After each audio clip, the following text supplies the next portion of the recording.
Welcome to Amazon Legends, where we have real stories about making it big on Amazon. Our guests are CEOs of large companies and entrepreneurs who became power sellers, also providers specializing in helping sellers, aggregators that acquire sellers, and former Amazonians will give us an insight from behind the scenes.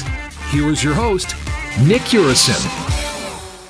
Welcome to another episode of Amazon Legends. My next guest today is a social media marketing guy. So that's where he started, and he worked in several Amazon agencies. And after seeing it all, he decided, he can do a better job serving Amazon sellers. So he started his own company. And today he is the co-founder of AdLabs, which is a semi-automatic PPC bid optimization platform. So it's all about PPC and how to manage it and how to bid right. And when he's not working, he's an outdoors guy. He likes camping, backpacking, and skiing. So with that, everybody, meet my guest, Andrew Bailiff. Welcome to the show, Andrew. Hey, thanks for having me. Great to be here. That was a great introduction, I guess. It said social media marketing guy. I mean, that feels like ages ago. That was right as I was getting out of college. That was a long time ago. Since then, I've been in the Amazon space for like 5-6 years now. So that feels like a thing of the past, Nick. You sound like you are 50, 60 years old, but, in technology, 1 year is worth like 10 years in any other business, right? Yep, moves quick. Yeah. Absolutely. So you are all about managing bids, PPC, doing things the right way. So what we're going to talk about today, I think this is a great opportunity for our listeners to pick your brains to set things up the right way, or at least in a way that is going to be easy to see the cause and effect, so to speak, so that you can take the right action. So we're going to talk all about structuring your PPC campaigns. So those who want to do it themselves or those who already do it for a living is another perspective. So we're going to cover structure in this episode. Also, right at the end, if you like everything that you hear in this episode, but your campaigns are not set up this way, what is the right way to make changes? Because if you don't make the changes the right way, that can actually cause a lot of heartache. So that's what our discussion is about. So with that, let's jump right in. So where do we start? Let's start, since we are talking about structuring.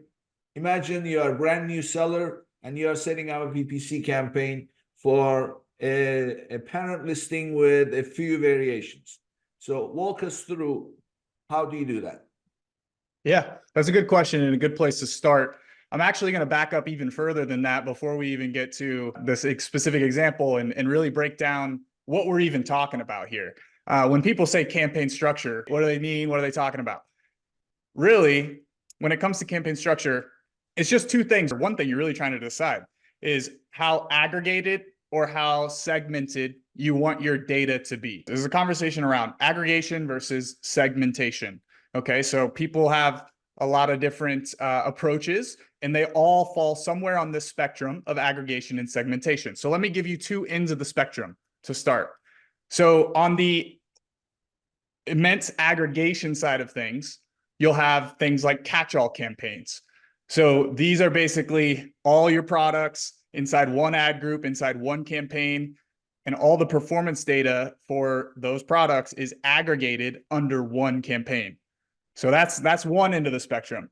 The other end of the spectrum, which is segmentation, is you'll see people talking about using single keyword campaigns or only using exact match campaigns broken out into single product campaigns and single keyword campaigns.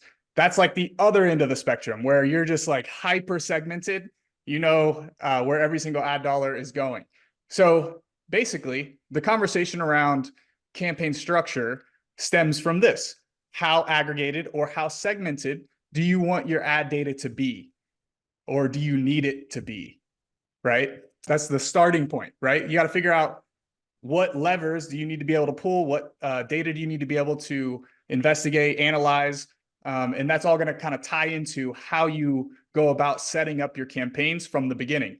If you go too far one way, you may not be able to access the settings and the tools to pull the right levers to move your account in the right direction.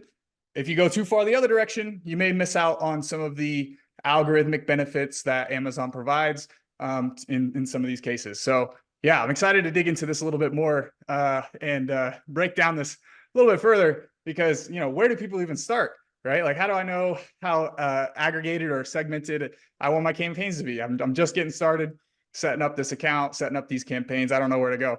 So throughout this episode, hopefully you'll get some tidbits to help inform and guide you on what is going to work best for you. I have some kind of like, golden truths or whatever you want to call them, kind of like benchmarks or just normal strategies that I go back to, right? I have like kind of a baseline structure and framework that I start from, and then I can kind of variate off of that. So we're going to be sharing that in this episode too.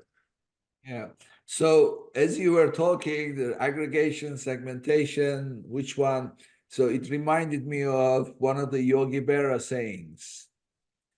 He said, if you come to a fork in the road, he said, take it. So which one? So we're going to have to take the fork, but which side? What is the right direction here? Segmentation or aggregation? What's your personal choice?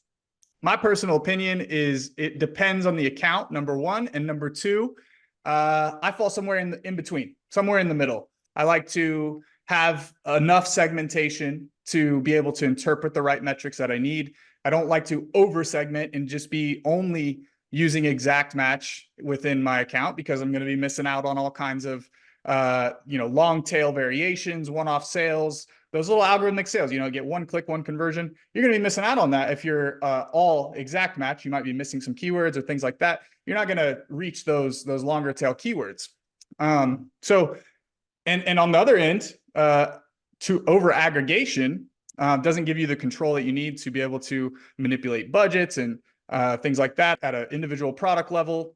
It also just doesn't give you that product to keyword relationship. You don't really get to investigate that too closely because think about it. If you had one ad group with all of your products in it, this is that end of over aggregation. You don't know which product converted on which search term. You don't have that level of insight. You don't have that level of segmentation to be able to tie that product to that keyword for that cost. All of your products are going to be kind of lumped up in there. So I fall somewhere in the middle, right? Like I definitely leverage some levels of aggregation when I'm doing data analysis, but I kind of skew a little closer towards segmentation where I have more control over different things. And, a lot of this kind of depends on how advanced of an ad manager you are. Like if you just got started and you've never launched a campaign before, maybe launching single keyword campaigns and trying to manage all of that and interpret all of that isn't necessarily the best thing for you. And maybe you should start just kind of getting your feet wet a little bit. But as you become more and more advanced, you can develop systems to kind of help manage as you get more segmented and get more refined in your targeting strategy within your account. You'll find ways to manage it. And as you're more advanced, I think you kind of move closer and closer towards segmentation without going too far. So, there is a bit of a mindset adjustment too, because I'll say I'm a data guy. I like to look at numbers. I like to make my decisions based on what the numbers are telling me, but I'm not a PPC guy. Yeah. So in spirit, now I of course, you do whatever it takes as an entrepreneur, as a business owner, whatever.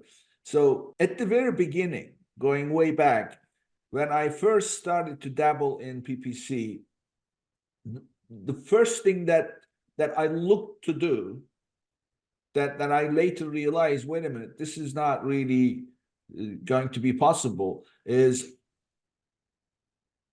I wanted to know how much ultimately it cost me to sell one item of each SKU. Customer acquisition cost. It's very simple. So I want to sell this item, and and I know how much it costs me to do FBA, how much it costs in Amazon commission, how much it costs to buy. Now, if I know how much it costs to acquire one order, then at least I have a pretty good idea about what to spend, except that that's not possible, right? So you can't go looking at cost SKU by SKU because some of the campaigns don't provide that data. And frankly, life doesn't quite work that way anyway, because someone who is buying one SKU may not necessarily search that SKU, but they end up buying it, and so on and so forth. So can you give us that perspective of what is it that you are looking for? What is the big picture here in your not necessarily setting up the campaign, but running this paid campaign? What is the right thing to monitor and therefore make your decisions? Yeah. When it comes to campaign structure specifically, I mean, you're talking a lot more about like how we set our bids initially and things like that. And kind of to bring it back to your first point about seeing SKU level data, this is directly tied into campaign structure. You definitely can have access to, what it's costing you, your customer acquisition cost. Maybe not at the total level, but if we're talking specifically about ads, and we're running ads, we can definitely do some simple calculations to figure out what that customer acquisition cost is at an individual SKU level. So is that what you're kind of getting at? I think you can definitely do that. So I wasn't really sure what you were asking. Yeah, because this is where I'm coming from. So ultimately, now we're recording this in January 2024. So as of this moment, there are 4 different types of campaigns you can run, right? So you have sponsored products, and you have sponsored brand, sponsored display, and sponsored TV, right? Yep. So those Yep. are the 4 kind of campaigns. Now, sponsored brand, it's not SKU by SKU, right? I see what you're saying. Yeah. So if I run, it's simple enough. If I go sponsored product, I know that these are the keywords I'm gonna go purchase, let's say, or bid on, and they're gonna drive business to these SKUs. What sponsored brand doesn't work that way. So Sure. now suddenly the SKU business goes out the window, and so that's where my confusion was at the very beginning. Yeah, for sure. I mean, when we start getting into sponsored brands, that's a whole different conversation. Now, there are some things available like the attributed purchases report where you can actually see which products were purchased from your sponsored brand ads, but you can't necessarily tie that spend to one of those direct ASINs. Now, you could kind of average it and figure out, the average of sales versus the other 2 ASINs and just kind of figure out a rough estimate of what amount of spend went to that product. But that's not a particular product that you're advertising. That's your brand that you're advertising. That's a collection of products that you're advertising. And in those situations, I'm not necessarily as concerned about whether that sponsored brand ad contributed to a particular product sale. If that's my goal, if my goal is to drive sales on one SKU, one very specific SKU, sponsored brands is not going to be the answer. I'm going to look more towards sponsored products where I have that much more precise control. I can get that level of reporting, that SKU level reporting. I can even see same SKU level units ordered, which is very important to all this. So yeah, whenever you talk about sponsored brands, you do run into some of those issues with attributing spend and getting those kind of top level metrics. But I think in general, that's going to represent a smaller portion of your budget anyway. I'd say that, roughly 80% of your ad budget should be allocated to sponsored products to begin with. And that's going to be the lion's share of your sales and the lion's share of your spend, and really what deserves the most attention. And kind of where I wanted to focus this conversation was around sponsored products, because I audit accounts all the time. I see accounts. I've been in the space for a long time. I've seen a variety of different things. And there's a few things that people are still doing that I think are really creating a lot of like confusion and chaos within the space that I think we could kind of drill into real quick and just kind of share, like, what are people getting wrong when it comes to campaign structure?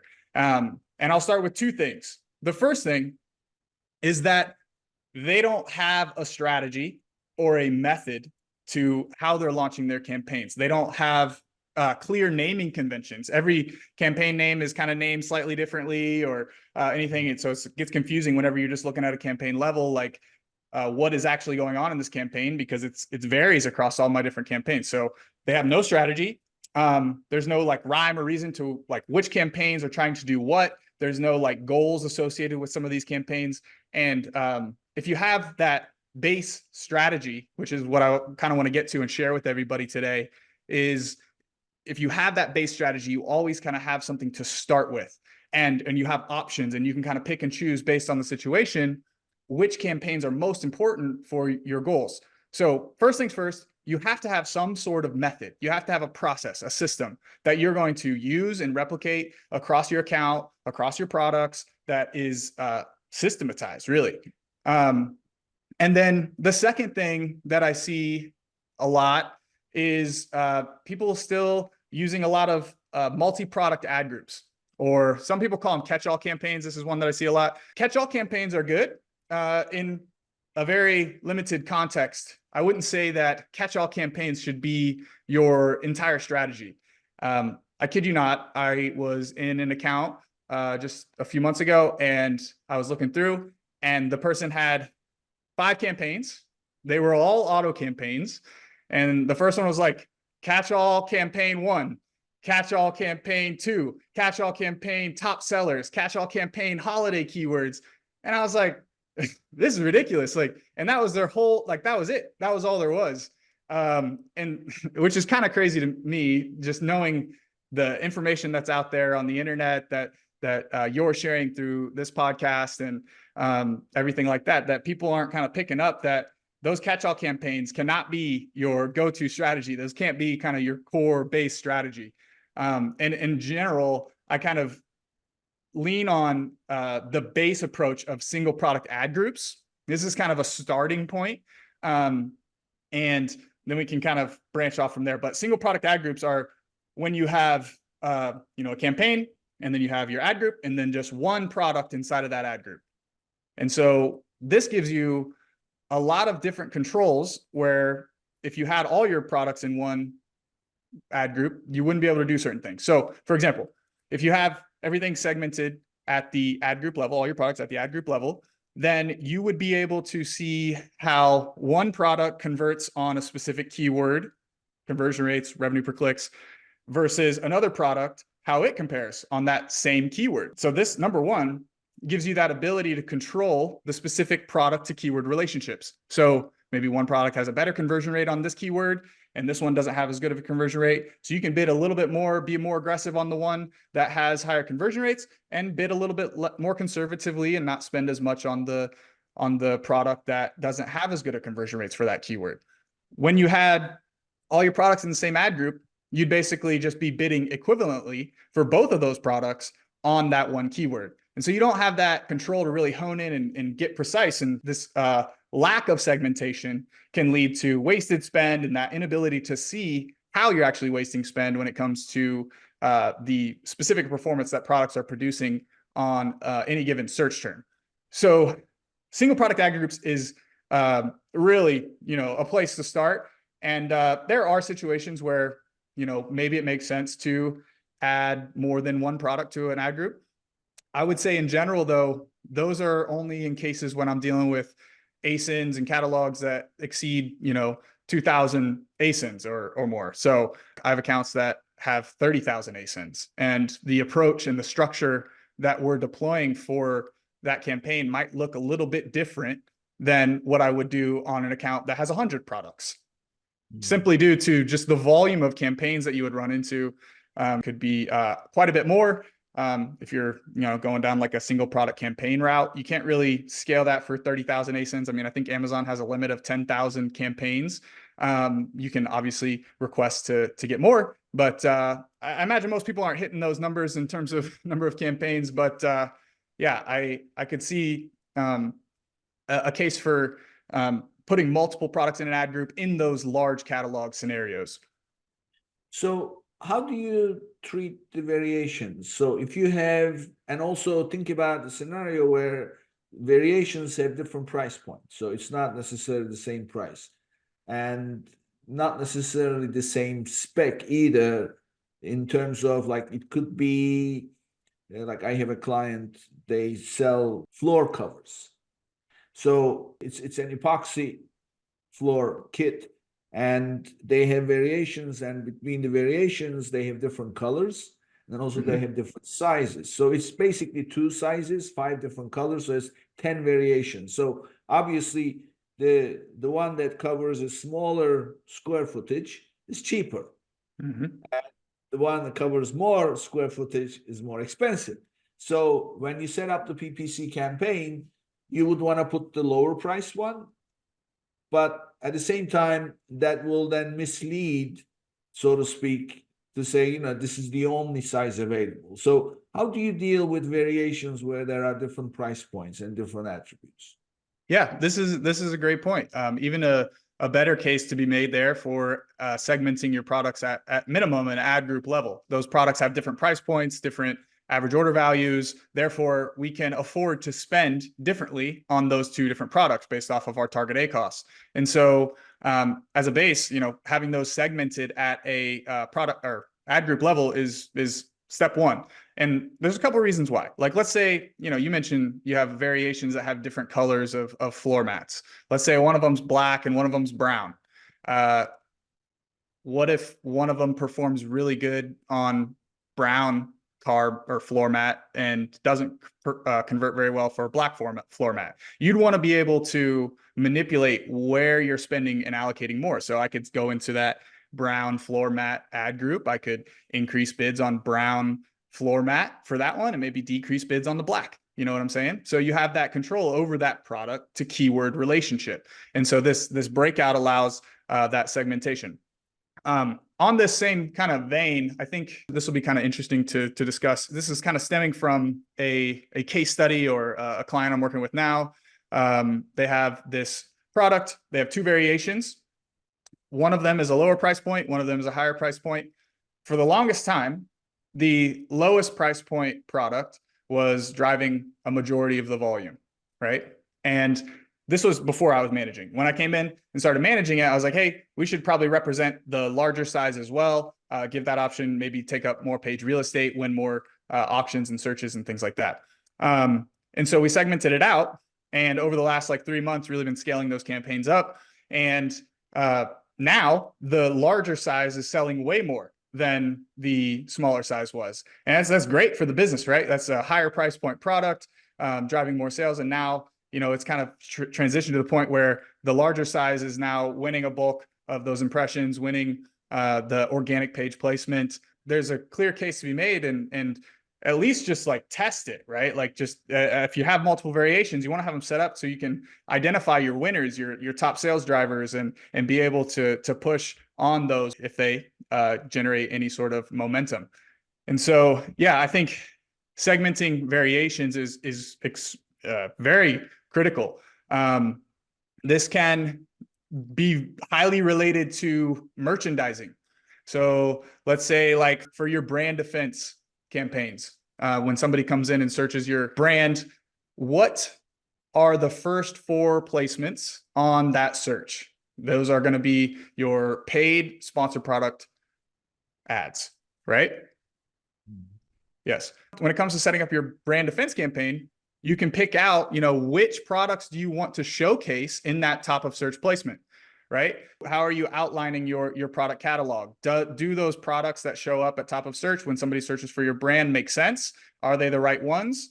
By having the right campaign structure, you can actually manipulate which ones are going to be winning which placement on your branded searches. So that way you can control the merchandising of your products. You can lay out your products in a format like this product goes first. This one's kind of a complementary product that people often buy with it. Or maybe you're looking at your market basket analysis and things like that to see that these are common products that are purchased together, or purchased when people search these terms. And I want these to show up together. So you can kind of control that representation of the brand through how you're setting up your campaigns. If you just had all of your products in one branded campaign inside one ad group, you're only ever going to win one ad placement for that ad group, right?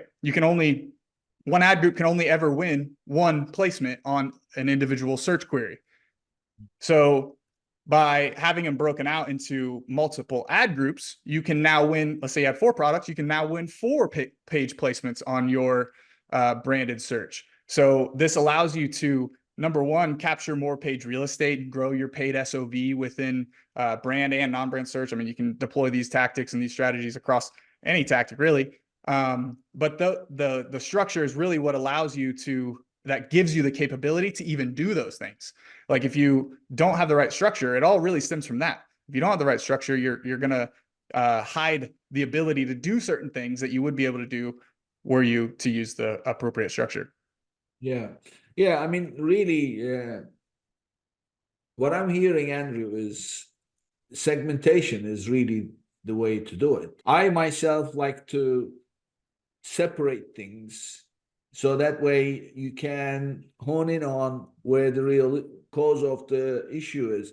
But the other thing is that I heard you mention at the beginning, if you go the other way, being the segmentation, then you may lose the advantage of some of the algorithms that Amazon offers. So let's talk about that a little bit. Because so far, really, we made the case for segmentation. So what's the case for putting it all together, having it more compact? Yeah, great question. So you certainly can overdo it when it comes to segmentation. Yes, everything I've kind of been alluding to is like, yeah, segmentation is good, but you can certainly overdo it. There was a guy in our Discord channel who was talking about his strategy in particular, and he said that he only uses exact match. He has everything broken out into single keyword campaigns. So this is kind of the example that we're stemming from. So this is that highly segmented version. So you can go too far that way. Certainly. And the reason why is because if you're only utilizing exact match targeting, you are basically just saying, I only want to show up on these exact keywords, these exact product targets. You are severely limiting the reach of those. Now you could say, well, I have every single possible keyword that my product could ever need to show up on built out in single keyword campaigns. And to that, I'll say, good job. Like, do you? You obviously aren't super interested in like branching out and learning. But the algorithmic benefit thing you were speaking to really comes into effect in those more loose match types. So your broad and your phrase match types, your expanded product targeting, those are where you can kind of tap into a little bit of that algorithm benefit, where you may be targeting a specific keyword that's relevant to your product with a broad match and show up on something that may or may not be highly related to your product. And maybe it's not something you would have thought of, basically. It's not something you would have seen in a Helium 10 keyword research or something like that. You're basically going to be missing out on those one-off sales that are provided through long tail variations of keywords, through Amazon's black box algorithm, knowing that this person is going to be super interested in your product, and due to the fact that you have broad match on and you're making yourself available to a lot more possible searches and search queries, then you have that opportunity to win that placement, to win that sale. And across like an entire account, if you start to really like add that up, yeah, if you're just using exact match, then you're definitely missing out on a substantial portion of the market that you could be reaching in these longer tail queries, in these kind of one-off sale situations that are afforded to you by Amazon's algorithm and the way that it works on the back end. Okay. Yeah, I mean, I can see why you would not just want to have exact match campaign, because then how can you possibly guess? You don't know how people will search. And it's always changing, right? Like it's exactly. Billions of new searches every day. So Andrew, I'm gonna throw you a curveball, so to speak. Oh boy. All right.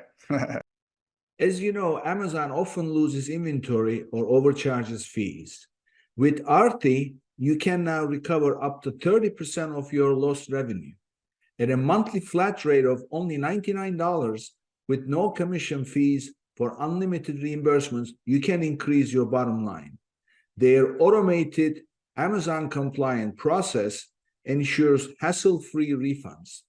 Visit www.getarthi.com/legends and sign up today to get 1 month free and discover your recovery potential. Let's combine in our discussion, let's combine the data that search query performance shows with your PPC campaign structure strategy. How do you utilize it? Because there is so much information there that you can, I'm sure, get ideas from. So give us some pointers on that. Yeah. Search query performance tool is a really nice one. Definitely a advancement that Amazon's been building out even further throughout this last year. I definitely use it a lot to do keyword research at an individual product level.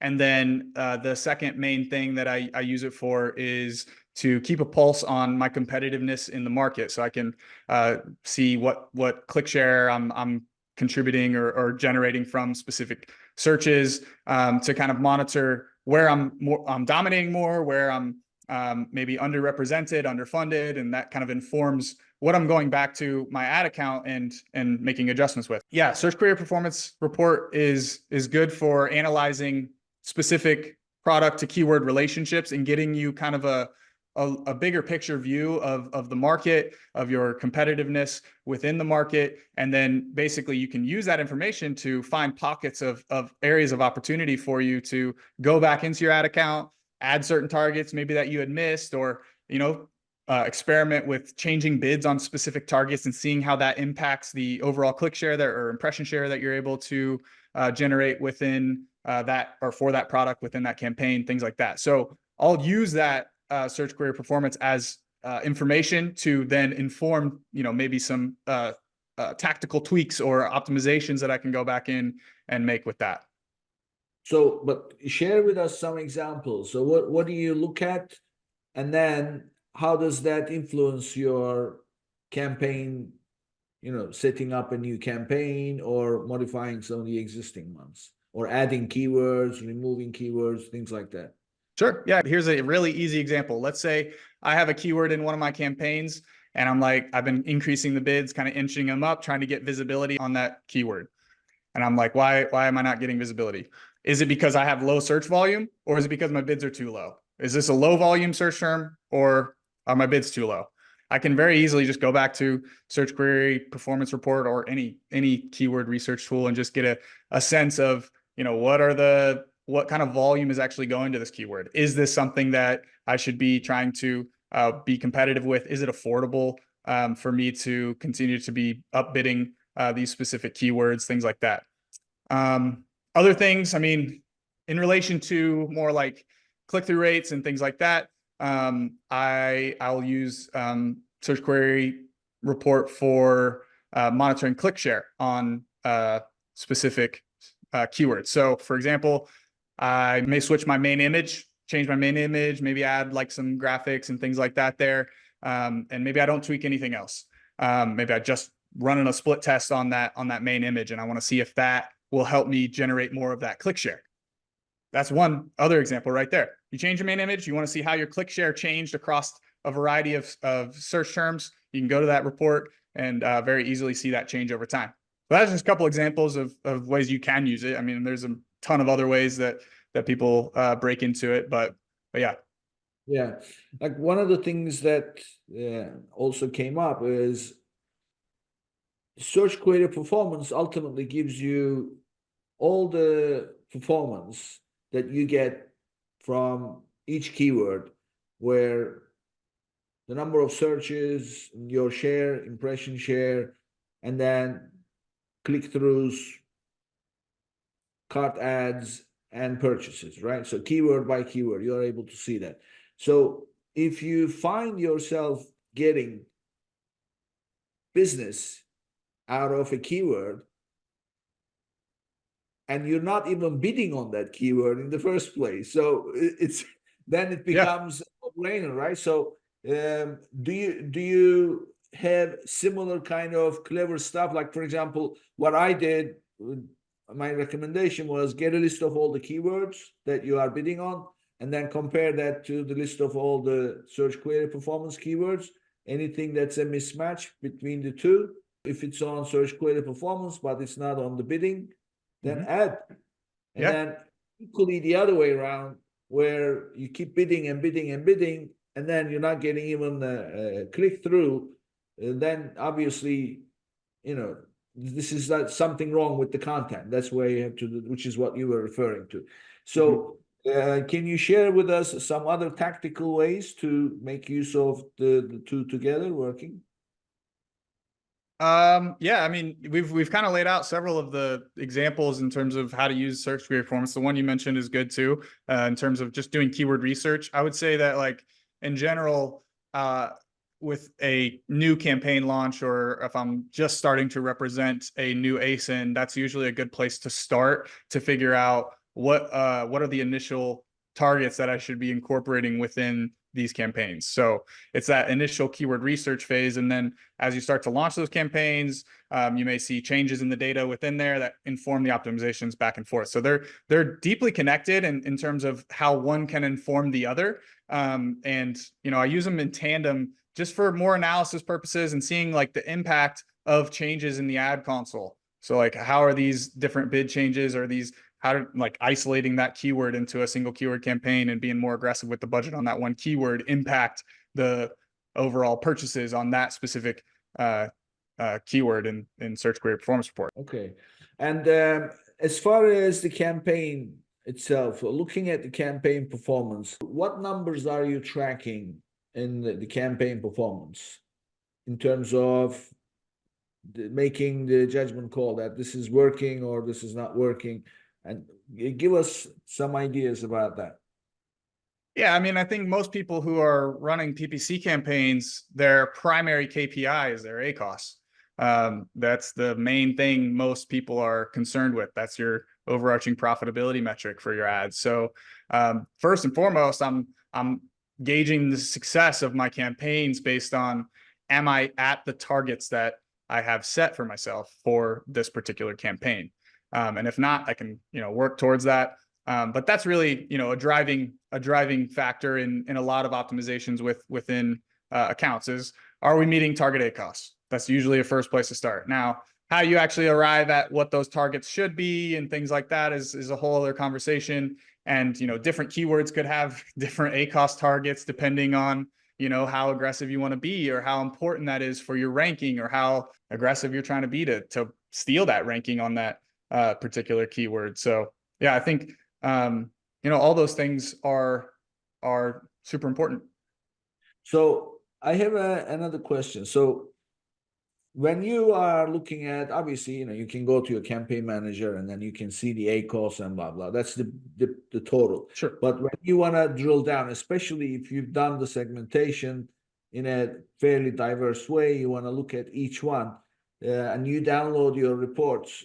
So let's say that you're looking at it daily and you look at, okay, so let's say you're looking at yesterday's data today. So you pull the report, you look at yesterday's data, and there you have your click cost, you have your click-through rate and impressions, blah, blah. But you are looking for the sales you generated. Yeah, certainly trying to drive more sales within a given constraint of an ACoS target, right? It's like, how many sales can I get within this margin, or with this margin? So this is where things start to get a little bit confusing, because when you look at yesterday's data today, and then you say, okay, how much sales that click cost generate, that is not a permanent number, is it?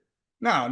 Yeah, I think what you're talking to is if you're looking at yesterday's data, for the next 7 days, you're going to, or I think, is it 7 days? Yeah, 7 days, you're going to have sales being attributed to those clicks that happened on that day. So to your point, never just look at one individual day of data to inform how you're analyzing your campaigns. One individual day is not enough information to inform in most cases. I mean, sometimes that's all you have, right? So a lot of times you need more than that. Generally, I would say 7 days is kind of like a minimum that I would want to look at to just kind of evaluate the aggregated performance of a campaign, to see how it how like changes in throughout the full week.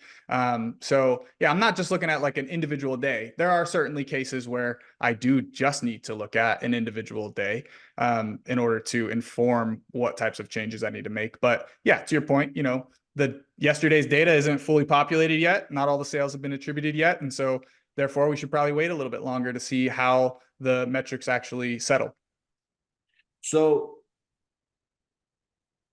sure, I mean, it's the overall performance over a period of time that will give you a much better understanding. But that overall performance over a period of time is at the end of the day made up of individual days. And what I'm referring to is the sales for each individual day is also changing every day, because even though the click is registered to each day, by the end of the day, whatever clicks were generated on that day, you will see in the report, this is how many clicks this keyword got. And when you then look at the sales data for that day, it may show $100, but you pull yesterday's data 3 days from now, it may show $300 because $200 may have come in, you know, 2-3 days later. So that's my point. So when you pull the data, are you familiar with what data is the permanent value that you will see on that day that is not going to change? Yeah. So, I mean, this is a whole conversation of data confidence versus data relevance. So over a longer date range, say I'm looking at 60 to 90 days worth of data across my campaigns, I have a lot more confidence in the metrics behind those because it's a more aggregated view. It's giving me a broader time horizon to look at. I can be confident in the performance that I got within that date range because it's over a period of time. I could also get into, now the other end of the spectrum is you get into data relevance. So the most relevant data is going to be, you know, the most recent days of data. And so you kind of have to find this balance of whenever you're doing analysis, are you trying to inform optimizations going into the next period? Are you just trying to evaluate previous month's data or something like that? It just kind of depends on what you're doing, but it really all stems from how confident you can be in that data versus how relevant that data is to a period that you're going into, which is kind of what you were talking about. When you're looking at more recent data, it's more relevant. It may not be fully settled, but it would inform the optimizations. We can expect similar performance in the next week if nothing changes. And there's that. So yeah, I think 14 days is generally like the attribution window where everything really settles and you can be like fully confident in it. But in general, I think you get 90%, 95% of the results that you're going to get within the first 2-3 days of attribution. So, I mean, as long as you're waiting at least a little bit for that data to settle, I think you can rely on those metrics a little bit. Yeah, you may have some stuff that attributes a little bit later, but like, you know, maybe that's depending on the size of the account, I guess it can vary, but yeah. Yeah, I mean, you actually just answered my question because when you download the report, it shows sales, and then I believe they have 7-day sales and 14-day sales. So Yep. where it really settles down and doesn't change anymore is the 14-day sales. So, well, that varies on what ad type you're looking at too, or where you're looking at it, right? Are you pulling it in a report or are you looking at it in the console? Because the console is 7 days, but the reports are 14. And so you may have, or you're looking at the API, maybe it's a little bit different. So it depends on where you're looking at. It depends on where you're looking, what attribution window you're going to be working with. So yeah, understanding what those are, especially for different ad types too, I think kind of vary as well. Like sponsored brands, I think is 14, where sponsored products is 7. I don't know that for a fact. Don't quote me, but yeah, something like that. So yeah. So Andrew, let's talk a little bit about the changing the structure. If you wanna, so you mentioned aggregation versus segregation, and then let's imagine that somebody set it up and they're not able to put their finger on what they need to do. They want to make changes. Can they just go in and make the changes as they please, or what is the right way to do this? Yeah. I hesitate to want to go too black and white with most things in Amazon, but I'll give you this for a restructure. I would say that in most cases, or not most, I would say in some cases, you can come into an account and you already have a structure that exists, right? You already have a structure that exists. So you as a manager or you as the brand owner should be able to go and work within that structure and build out different things that you're missing maybe within that structure, or clean up certain things to help fit a certain structure. So it's not necessarily that if you're not doing this one thing, that you have to completely rehaul every single campaign and revamp everything.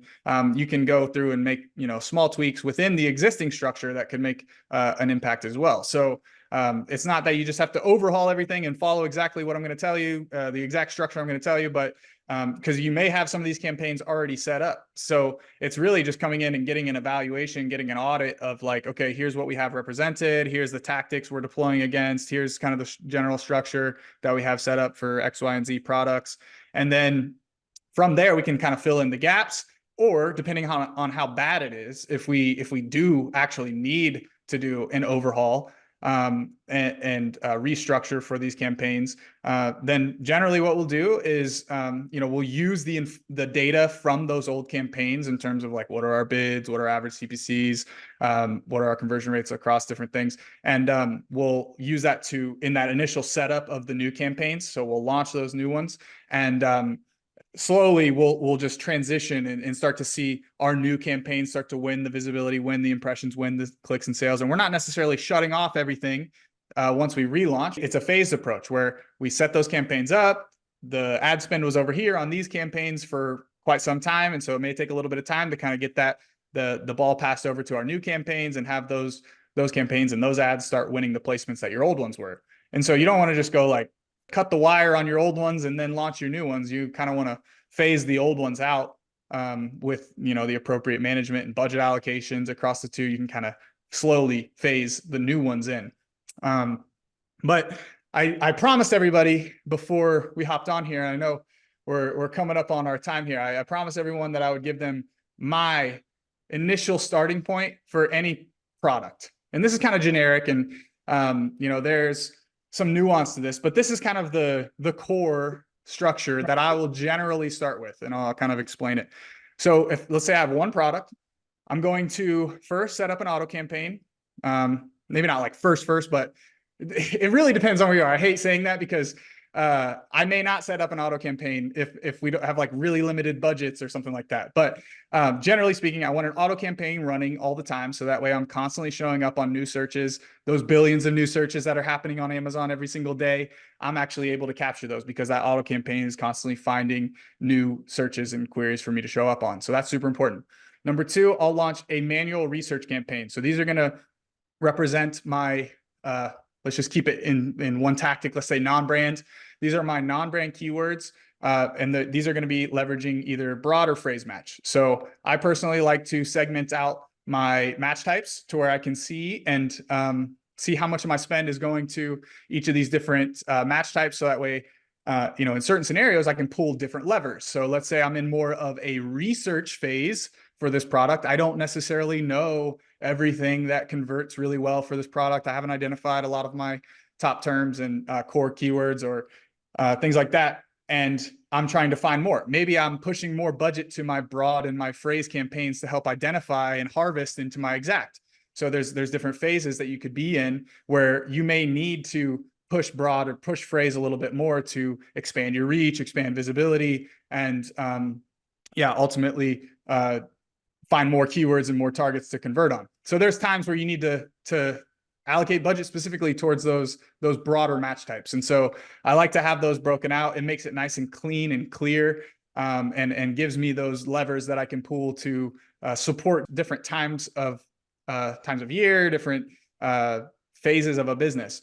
And so after that, I'll have my manual performance campaign. And so this is going to be my non-brand exact match targets. So these are going to be keywords that are tried and true. These are my go-to terms, the ones that drive conversion, that drive sales, that I know work for my product and are highly relevant.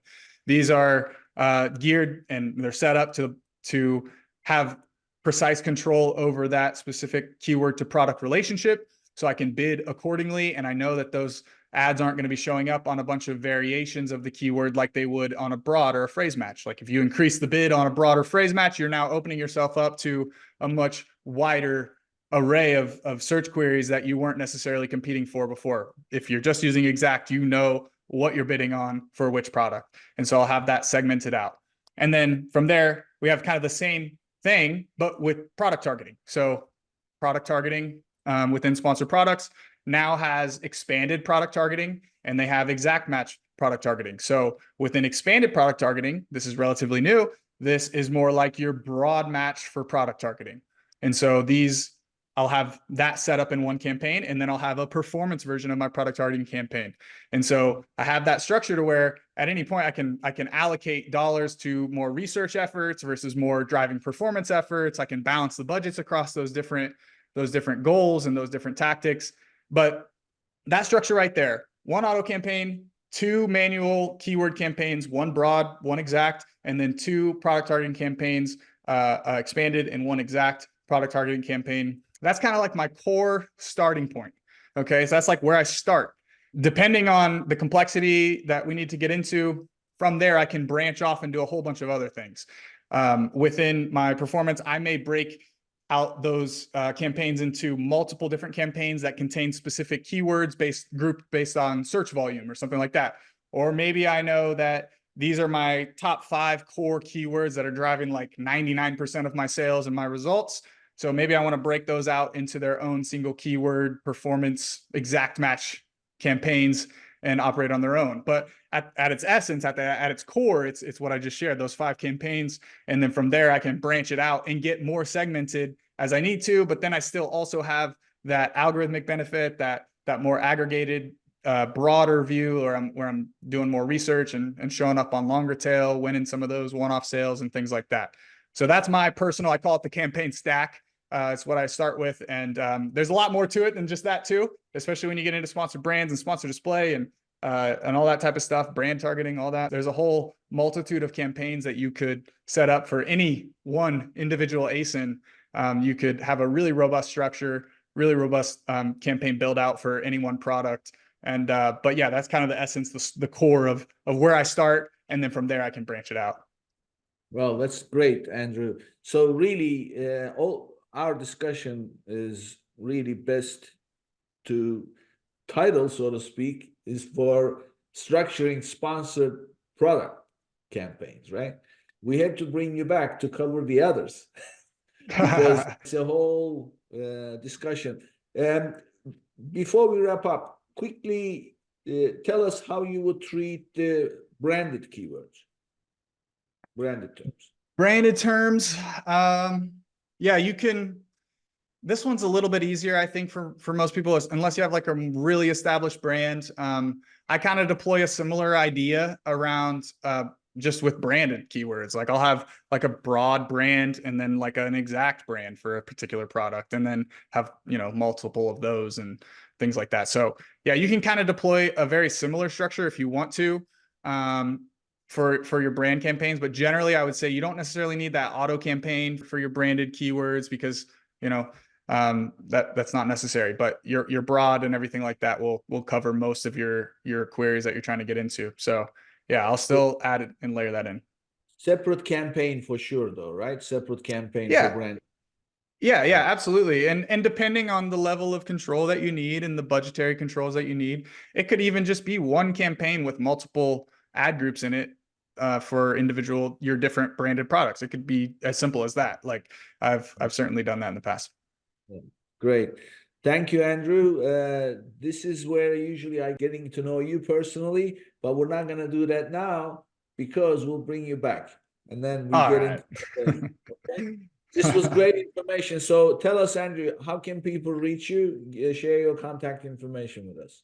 Yeah, totally. You can reach out to me on LinkedIn. But what I'm most excited about right now is the software solution that you were kind of talking about in the beginning of the episode. Ad Labs, my co-founder, Steven Knock, and I created this platform because we didn't feel like there was a solution out there in the market that could optimally manage bids that would suit both both automation and a manual approach. So we have this kind of blend of a semi-automatic bidding solution. It's probably, and I don't want to be too cocky or anything, but I think it's the best sponsored products bidding algorithm on the planet. So that's what I'm most excited about right now. We're really building that out and growing that. So if you're interested in that, you can go to adlabs.app, and then in the wait list, you can submit a form, and there'll be a toggle. So when it says, where did you hear from us? You just put Amazon Legends podcast, and we'll get you a free month of the solution. So you can kind of check out the tool, just see what it's all about. Oh, that's very nice of you. Thank you, Andrew. This is great. We'll have you back for sure. And I want to know more about the rest of the campaigns, and great information. Thank you for being here. Thanks so much for having me. Before you go, make sure to sign up with Aarti and claim your lost revenue. Visit www.getaarti.com/legends to register. You will get 1 month free and experience Aarti's features. Sign up now at www.getaarti.com/legends. Thank you. And this brings us to the end of another episode, and I'll see you in the next. If you enjoyed today's episode, be sure to subscribe, rate, and review the episode, and share it with someone you think would benefit from it too.